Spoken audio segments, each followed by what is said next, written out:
Hello friends, welcome to my channel Key of Success. Today I am going to discuss 30 most important idioms. Idioms ব্যাপারটা কিন্তু প্রত্যেকটা competitive এক্সামেই এসে থাকে, সুতরাং আমাদের ইডিয়ামসটা খুব ভালোভাবে শিখে নিতে হবে এবং কোন সেন্টেন্সের সঙ্গে কোন ইডিয়ামসটা প্রপারলি যায় সেগুলো কিন্তু বুঝতে হবে। ইডিয়মস কিন্তু কম্পিটিটিভ এক্সামে 3 to 5 মার্কস ক্যারি করে, সুতরাং এখান থেকে আমাদের চেষ্টা করতে হবে যে ফুল মার্কস পাওয়ার চেষ্টা রাখতে হবে। তাহলে আজকে আমরা ভিডিওতে দেখব যে ইডিয়মস গুলো কোন ইডিয়মের কি মানে দাঁড়াচ্ছে এবং কোন সেন্টেন্সে এগুলো ইউজ করা যাবে। ফার্স্ট আমি স্টার্ট করব ইডিয়মের ডেফিনেশন দিয়ে। ইডিয়াম হচ্ছে কি একটা common word or phrase with a culturally understood meaning that differs from what its composite words denotations would suggest. যখন আমরা একটা ওয়ার্ড একটা ফ্রেজ বলবো কিংবা একটা ইডিয়াম বলবো যখন একটা ইডিয়াম বলবো তখন ওই মিনিংটা কিন্তু ডিকশনারি মিনিং থেকে কিংবা গ্রামাটিক্যালি আমরা যদি পরপরটা সাজিয়ে যদি দেখি তাহলে কিন্তু একটা ডিফারেন্ট মিনিং দেবে, টোটালি ডিফারেন্ট মিনিং দেবে। যেটা একটা পার্সন বলতে চাইছে একটা ইডিয়ামের থ্রু, সেটা কিন্তু কখনোই ডিকশনারি মিনিং এর সঙ্গে মিল খাবে না। যেমন কি এক্সাম্পলে দেখে নেব যে একটা ফ্রেজ বলা হচ্ছে যে kick the bucket. Kick the bucket মানে হচ্ছে টু ডাই। ইডিওমেটিক্যালি যদি আমরা বলি যে কিক দ্য বাকেট, তার মানে হচ্ছে টু ডাই। কিন্তু যখন একটা পার্সন কিংবা যখন একটা স্টুডেন্ট কিক দ্য বাকেট এই যে ইডিয়াম আছে সেটাকে ভেঙে ভেঙে যখন ডিকশনারিতে দেখতে যাবে, তখন কিক মানে হচ্ছে লাথি দেওয়া, এর দিকে বাকেট মানে হচ্ছে বালতি, তাহলে বালতিকে লাথি দেওয়া, এটাই হচ্ছে। কিন্তু যখন ইডিওমেটিক এক্সপ্রেশনে সে মানুষটা বলতে গিয়েছে যে কিক দ্য বাকেট, তার মানে কিন্তু ছিল টু ডাই, মরে যাওয়া। তাহলে কি হলো, গ্রামাটিক্যালি আর ডিকশনারিলি যদি আমরা দেখি ওয়ার্ডসগুলো, সেগুলো কিন্তু পুরোপুরিভাবে ডিফার করছে। তাই জন্য আমাদের খুব ভালোভাবে বুঝে নিতে হবে যে ইডিওমেটিক যে এক্সপ্রেশন বলছে তার মানে কি এবং কোন কনটেক্সটে সেগুলো বলা যায়। তাহলে আমরা আজকে 30 ইডিয়মস দেখে নেব। ফার্স্ট হচ্ছে এবিসি। এবিসি মানে হচ্ছে প্রাইমারি নলেজ কিংবা বলতে পারি বেসিক নলেজ। বেসিক নলেজ একদম বেসিক যে জ্ঞানগুলো হয়, যে নলেজগুলো হয়, সেগুলোকে আমরা বলি ABC. Rahul does not know even the ABC of English. তাহলে এটা কোন কনটেক্সটে ইউজ করছি, যে রাহুল ইংলিশের এবিসি মানে একদম বেসিক নলেজ পর্যন্ত জানে না, তাই না? এবিসি অফ ইংলিশ জানে না, তার মানে ইংলিশের এক টুকরো কিছুও জানে না। Next, all at once, suddenly. এখান থেকে অল এট ওয়ান্স থেকে আমরা সবাই মোটামুটি বুঝতে পারছি যে অল এট ওয়ান্স মানে হচ্ছে হঠাৎ করে, সাডেনলি। এক্সাম্পল দেখবো, all at once a tiger came out of the forest. Forest থেকে, একটা জঙ্গল থেকে হঠাৎ করে একটা বাঘ বেরিয়ে এলো। তাহলে হঠাৎ করে হয়ে গেল, সাডেনলি হয়ে গেল। তাহলে আমরা সাডেনলি কথাটা না ইউজ করে all at once বললাম। Next, Apple of Discord. Apple of Discord মানে হচ্ছে ম্যাটার অফ ডিসকর্ড, কিংবা আমরা বলতে পারি ম্যাটার অফ ডিসপিউট, কোনো একটা ঝামেলার বিষয়। The example হচ্ছে the property has become an apple of discord between the two brothers. Example দেখি আমরা বুঝতে পারছি যে এটা একটা ঝামেলার বিষয়। কারণ কি, প্রপার্টি যে প্রপার্টি আছে ওটা একটা অ্যাপল অফ ডিসকর্ড হয়ে গিয়েছে বিটুইন দ্য টু ব্রাদার্স, দুটো ভাইয়ের মধ্যে ওই প্রপার্টি জিনিসটা একটা ম্যাটার অফ ডিসকর্ড হয়ে দাঁড়িয়েছে। ম্যাটার অফ ডিসকর্ড মানে হচ্ছে কি ঝামেলার বিষয় হয়ে দাঁড়িয়েছে। Next, at all events. At all events মানে হচ্ছে in all cases. Example, I shall stand by him at all events. আমি তার পাশে সব সময় দাঁড়াবো, সব কেসেই দাঁড়াবো, সব বিষয় তার পাশেই আছি আমিও। ঠিক আছে? তাহলে আমি এখানে যদি একটা পার্সন বলতো যে I shall stand by him in all cases, কথাটা শুনতে যতটা মানে ভালো লাগতো, তার থেকে কিন্তু at all events যখন সে বলছে তখন কিন্তু কথাটা খুব একটা সুইট মেলোডিয়াস দিকে যাচ্ছে। সুতরাং ইডিয়মস গুলো ইউজ করলে, ইডিয়মস যদি আমরা প্রপারলি ইউজ করি তাহলে ওই কনটেক্সটটাই পুরো চেঞ্জ হয়ে যায়। নেক্সট দেখে নেবো আমরা at a loss. at a loss মানে হচ্ছে puzzled কিংবা বলতে পারি কনফিউশন, ঠিক আছে। she was at a loss and seeked help from me. সে খুব পাজল হয়ে গিয়েছিল কিংবা কনফিউজড হয়ে গেছিল এবং আমার থেকে সাহায্য চাইল। তাহলে she was at a loss and seeked help from me. next at arm's length. at arm's length মানে হচ্ছে at a distance, দূরত্ব বজায় রাখা, ঠিক আছে। এগুলো এক্সাম্পলে কি লিখেছি, try to keep the bad boy at arms length. ওই যে বাজে ছেলেটা আছে তাকে একটা দূরত্ব মেনটেন করা উচিত বা মেনটেন করতে বলা হচ্ছে। Try to keep the bad boy at arms length. যখন আমাদের কোনো কথা পছন্দ হচ্ছে না কোনো মানুষের কিংবা কারোর সঙ্গে আমাদের ঝগড়া হচ্ছে, তখন কিন্তু অনেক সময় আমরা বলে থাকি যে stay at my arms length, মানে আমার থেকে দূরত্ব বজায় রাখো তুমি। নেক্সট at stake মানে হচ্ছে in danger, কোনো একটা বিপজ্জনক অবস্থায় পড়ে গিয়েছে। his life is at stake now. ওর জীবনটা এখন একটা বিপর্যয় পর্যায়ে পৌঁছে গেছে, একটা ডেঞ্জারের পর্যায়ে আছে। নেক্সট bags and baggages, এর মানে হচ্ছে with all belongings, তার যাবতীয় জিনিসপত্র মানে লাগেজকে বলা হচ্ছে না, কিন্তু ওর যা যা আছে, ওর যদি নিজস্ব প্রেজেন্সও হয়, ও যদি সেই জায়গাটাতে দাঁড়িয়ে থাকে, কোনো মানুষ ভাবো একটা হোটেলে দাঁড়িয়ে আছে, সেখান থেকে যদি ও নিজেও চলে যায়, ও কিন্তু তখনও বলা হবে যে he left the place bag and baggages. এখানে কিন্তু লাগেজের কথা হয়েছে, জিনিসপত্র কোনো সুটকেস কিংবা কোনো ব্যাগ, ওটাকে কিন্তু ব্যাগ অ্যান্ড ব্যাগেজেস বলা হচ্ছে না। এখানে সে পার্সনটা himself is called as bag and baggages. যখন সে নিজেই ওখান থেকে চলে যাবে তখন তার মানে হচ্ছে সে তার ব্যাগ অ্যান্ড ব্যাগেজেস নিয়ে চলে গিয়েছে। Next bed of roses, comfortable condition, খুব আরামজনক অবস্থা, condition. Life is not a bed of roses. এটা আমরা সবাই জানি যে লাইফ, একটা জীবন কখনোই একটা বেড অফ রোজেস না। আমরা লাইফে সবসময় কমফোর্টেবল সিচুয়েশন পাবো না, এখানে আমাদের অনেক ডিসকমফোর্টের ফেস করতে হবে, সেই জন্য বলা হচ্ছে life is not a bed of roses. Next black sheep মানে হচ্ছে person of bad character. Example দেখছি, Suraj is a black sheep in the family.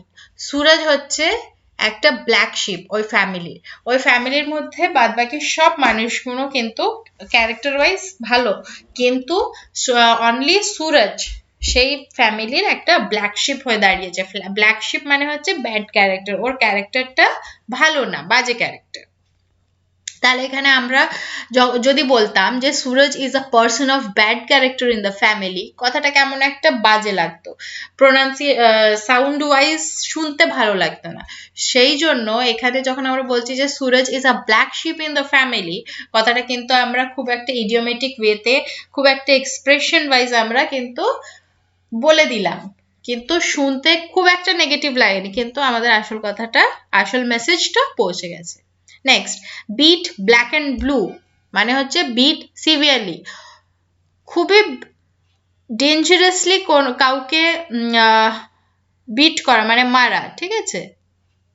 They beat the thief black and blue,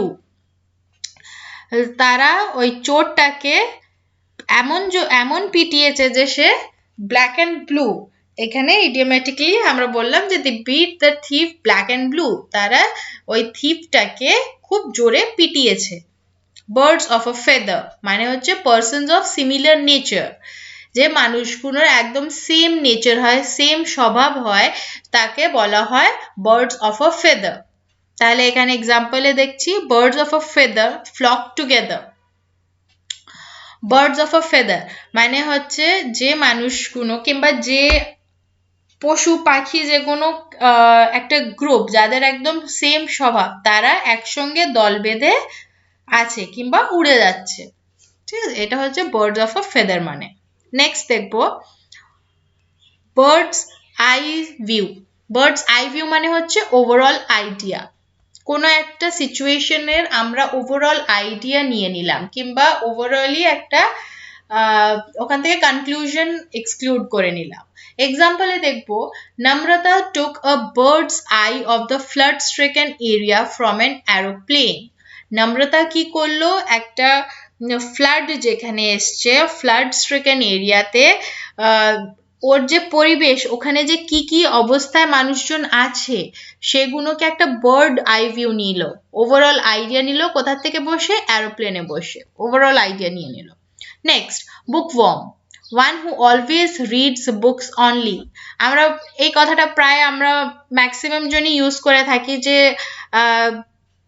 don't be of বুকওয়ার্ম, কিংবা বলে থাকি যে she is of বুকওয়ার্ম। বুকওয়ার্ম মানে হচ্ছে যে একটা মানুষ সব সময় বই পড়তে ভালোবাসে কিংবা বই পড়ে।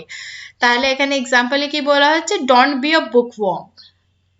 শুধু বুকিশ ল্যাঙ্গুয়েজ কিংবা বুকিশ নলেজ আমাদের কিন্তু নেওয়া উচিত না, আমাদের কিন্তু ন্যাচারালি অনেক ন্যাচারাল সেটিং এর থেকেও শেখা উচিত। সুতরাং সব ফ্যাক্টস এন্ড ফিগার্স যদি আমরা বুকস থেকেই কালেক্ট করি তাহলে কিন্তু আমাদের মেন্টালিটিতে অনেকদিন সেটা থাকে না, কিন্তু যদি আমরা ন্যাচারাল সেটিং এ দেখি তাহলে আমরা খুব সহজভাবে সেটা মাথায় রাখতে পারি। তাই জন্য বলা হয় don't be a bookworm. Next bring to light, make open. Make open মানে হচ্ছে সবকিছুই এখান থেকে আমরা বুঝতে পারছি যে ব্রিং টু লাইট সবকিছু আলোর মধ্যে আনা, মানে সবকিছু ওপেন করে দেওয়া। যে জিনিসগুলো লুকানো আছে, হাইড করা আছে অনেক সময় থেকে, সেগুলো ব্রিং টু লাইট, সেগুলোকে ফোকাসে আনো, কিংবা তার পুরোপুরি ইনফরমেশন আমাদের সবার সামনে দাও। এক্সাম্পলে দেখছি at last all the facts were brought to light. Lastly কি হলো? সব ফ্যাক্টস গুলো আমাদের সামনে আনা হলো, লাইটের সামনে আনা হলো, মানে সবার সামনে মেক ওপেন করা হয়েছে। Next build castles in the air, indulge in ideal vision. Build castles in the air মানে হচ্ছে যে কোনো একটা আইডিয়াল ভিশন যে কি হতে পারতো সেইটা আমরা যখন ভাবি কিংবা কল্পনা করি সারাদিন ধরে, সেটা হচ্ছে build castles in the air. Example don't idol away your time in building castles in the air. যে তোমার সময়টাকে নষ্ট করো না, building castles in the air মানে আমরা ভাবো কেউ প্রফেসর হতে চাইছে, আমি প্রফেসর হয়ে এই করব, আমি প্রফেসর ওই করব, আমি প্রফেসর হয়ে গেলে এখানে ঘুরতে যাব, এই শপিং করব, এটসেট্রা এটসেট্রা, এত কিছু আমরা ভেবে নিচ্ছি, তাই না? তাহলে আমরা কিন্তু টাইমটা অ্যাকচুয়ালি ওয়েস্ট করছি। আমাদের যে প্রফেসর হওয়ার জন্য যে জিনিসগুলো, যে পড়াশোনাটা করতে হবে, আমরা সেটা না করে আমরা প্রফেসর হয়ে যাওয়ার পর কি করব সেটা কিন্তু আমরা আইডিয়াল ভিশনে আগে চলে যাচ্ছি। সুতরাং সেটাই বলা হচ্ছে যে আগে হও, মানে আগে প্রফেসর হও, দেন তারপর তোমরা ওই ভিশনে যাও। তাই জন্য don't build castles in the air. অনেক সময় বলে যে হাওয়ার মধ্যে অনেক মানে ক্যাসেলস তৈরি করে না। ক্যাসেলস মানে হচ্ছে যে প্যালেস টাইপের, ওগুলো কিন্তু হাওয়ায় তৈরি করতে নেই, ফার্স্ট ওর জন্য হার্ডলি খাটতে হয়। নেক্সট দেখে নেব by hook or by crook. এই কথাটা আমরা প্রায়শই শুনে থাকি যে by fair means or foul, যেমন হোক করে, by hook or by crook. যদি কোনো সঠিকভাবে জেতা যায় সেটাও করব, যদি কোনো ফাউল জিনিস নিয়ে যদি জেতা যায় সেটাও করবো, কোনো চিটিং করেও যদি জিততে হয় তাহলেও জিতবো, কিন্তু জিতবো। এক্সাম্পল দেখে নেবো I will win by hook or by crook. আমি যদি ফেয়ার মিনস মানে খুব সঠিক পদ্ধতিতে জিততে পারি তা ভালো, আর যদি না জিততে পারি তাহলে কিন্তু নেগেটিভ পদ্ধতি ধরেও আমি জিতবো, কিন্তু যেমন হোক করে আমি জিতবো। Next call in question. Call in question মানে হচ্ছে ডাউট, সন্দেহ। No one can call his honesty in question. এখানে বলা হচ্ছে যে কোনো মানুষ কিন্তু একটা ভাবো এখানে একটা পার্টিকুলার মানুষ আছে রোহিতের অনেস্টির ওপরে, রোহিতের যে সততার ওপরে কেউ কিন্তু কোনো ডাউট আনতে পারে না, কল ইন কোয়েশ্চেন আনতে পারে না, ওর ওপরে কোনো সন্দেহের ব্যাপার আনতে পারে না। Next catch red handed, catch with the stolen articles. Catch red handed মানে হচ্ছে যে ভাবো একটা মানুষ কোনো জিনিসটাকে চুরি করলো, সেই জিনিসটা চুরি করা অবস্থায় যদি আমরা সেই মানুষটাকে ধরতে পারি সেটা হচ্ছে catching in red handed. Example দেখছি, the thief was caught red handed, ওই যে চোরটাকে একদম কট করা হয়েছে, ধরা হয়েছে রেড হ্যান্ডেডলি, যেটাকে হিন্দিতে বলা হয় রাঙ্গে হাতও পাকড়না। Next, crocodile tears. Crocodile tears মানে হচ্ছে প্রিটেন্ডেড ক্রাই, যখন আমরা কান্নার ভান করি কিংবা কাউকে কেঁদে আর কি ইমোশনাল করার চেষ্টা করি কিংবা কোনো কাজ জেতার জন্য যখন আমরা কান্না দেখাই, সেটা হচ্ছে crocodile tears.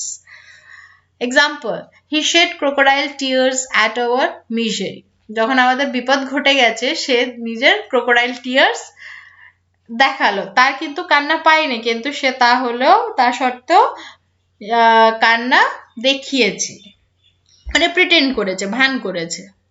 Next, come off with flying colours, এর মানে হচ্ছে উইন আ ভিক্টরি, কোনো জিনিস, কোনো যুদ্ধ কিংবা কোনো কিছু জিতে আসা, ওটাকে বলা হচ্ছে come off with flying colours. Example, our school team came off with flying colours, আমাদের যে স্কুল টিম ছিল, হতে পারে এটা ক্রিকেট টিম কিংবা কোনো ডান্স কম্পিটিশনে গিয়েছিল, সেই স্কুল টিম কিন্তু কেম অফ উইথ ফ্লাইং কালার্স মানে ওরা জিতে ফিরেছে, আমাদের স্কুল টিম জিতে ফিরেছে। নেক্সট, এন্ড ইন স্মোক মানে হচ্ছে fail, all his plans ended in smoke, ওর প্রত্যেকটা প্ল্যানস আইডিয়াস কিন্তু ফেল হয়ে গেছে। Next, die in harness, die while in service, ধরুন একটা এক্সাম্পল বলছি, ডাই ইন হারনেসে যখন একটা আর্মি অফিসার কোন একটা ব্যাটল যুদ্ধ লড়তে গেছে, তখন যদি ও মারা যায় ওই যুদ্ধটা লড়তে লড়তে, তাহলে সেটা হচ্ছে ডাই ইন হারনেস। যখন একটা সার্ভিসিং পজিশনে আছে, যখন সে সার্ভ করছে তার কান্ট্রিম্যানকে, তখন যদি সে মারা যায় সেটা হচ্ছে ডাই ইন হারনেস। এখানে যেমন বলা হয়েছে doctor Simran died in harness, এখানে ডক্টর সিমরন বলা হচ্ছে মানে ভাবুন মেডিকেলি কাউকে দেখাশুনো করার মধ্যে, মানে হসপিটালের মধ্যে যদি ডক্টর সিমরন মারা যায় কিংবা সার্ভিস মানে সে নিজস্ব কাজ করতে করতে যদি মারা যায়, সেটা হচ্ছে died in harness. Next, fish out of water, in an uneasy situation, fish out of water মানে হচ্ছে in an uneasy situation. Example, when he came to the village he felt like a fish out of water, যখন সে গ্রামে এলো তার মনে হলো যে সে খুব একটা আনইজি, খুব আনকমফোর্টেবল একটা সিচুয়েশনে চলে এসেছে। মানে ভাবো একটা যখন শহরের মানুষ গ্রামে আসে কিংবা গ্রামের মানুষ শহরে যায়, তাদের কিন্তু ওই এনভায়রনমেন্টটা কোপ আপ করতে অনেকটা টাইম লেগে যায়, তাই যখন ফার্স্ট তারা যাচ্ছে তখন কিন্তু তারা খুব একটা আনকমফোর্টেবল সিচুয়েশন ফেস করে, তাদের কাছে সবকিছুই নতুন, তারা কিন্তু ওই অ্যাডাপ্ট করতে করতে অনেক টাইম নিয়ে ফেলে, তাই জন্য ফার্স্টের দিক তারা খুব আনইজি সিচুয়েশনে থাকে, যেটাকে আমরা বলি fish out of water.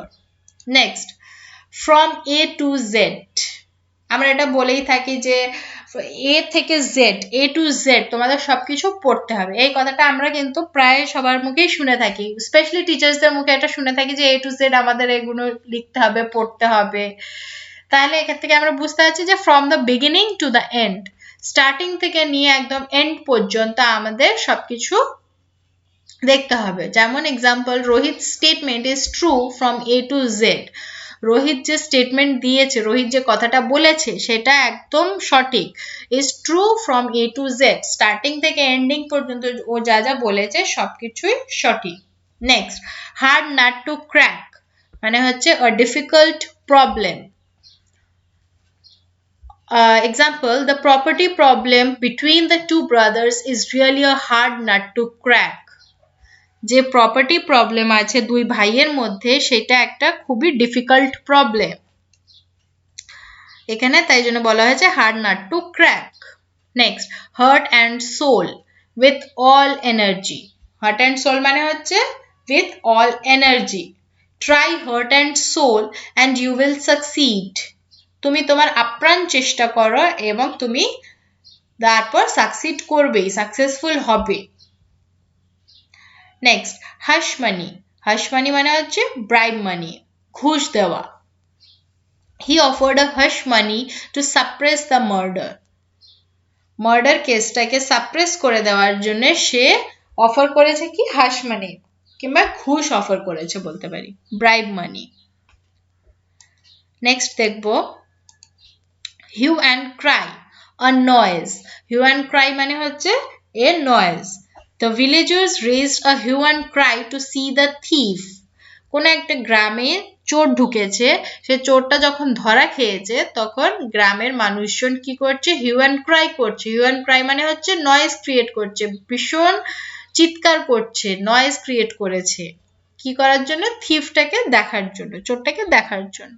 Next ins and outs মানে হচ্ছে ফুল ডিটেইলস, প্রত্যেকটা ডিটেইলস সেটাকে বলা হয় ইনস অ্যান্ড আউটস।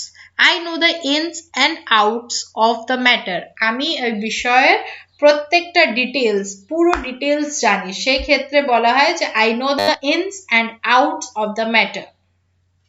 তাহলে বন্ধুরা এই ছিল আজকে আমার এই 30টা ইডিয়ামস যেটা আমি তোমাদের সঙ্গে ডিসকাস করেছি, এবং এই ইডিয়ামস গুলো তোমরা খুব মন দিয়ে পড়বে, এবং যদি ফার্দার কোনো ডিফিকাল্টি থাকে তোমাদের এই ইডিয়ামস গুলো বুঝতে, ডেফিনেশন বা যে কোনো জিনিস বুঝতে যদি কোনো ডিফিকাল্টি থাকে তাহলে তোমরা আমাকে কমেন্ট সেকশনে জানাবে, কিংবা আমার সঙ্গে কন্ট্যাক্ট করতে পারো তোমরা আমাদের মেসেঞ্জার গ্রুপে, ফেসবুক গ্রুপে। আমি আমার ফেসবুক গ্রুপের লিঙ্কটা তোমাদের এই ভিডিও ডিসক্রিপশন বক্সে দিয়ে দেব, এবং আশা করছি যে তোমরা আমার চ্যানেলটাকে লাইক করবে, শেয়ার করবে এবং সাবস্ক্রাইব করবে, এবং পাশে থাকা বেল আইকনটা ক্লিক করে রাখবে, তাহলে আমি যখন যে কোনো ভিডিও পাবলিশ করব তখন তার নোটিফিকেশন তোমরা পেয়ে যাবে। তাহলে আজকে এই অবধি শেষ করছি, তোমরা সবাই ভালো থেকো, stay healthy, keep smiling, thank you.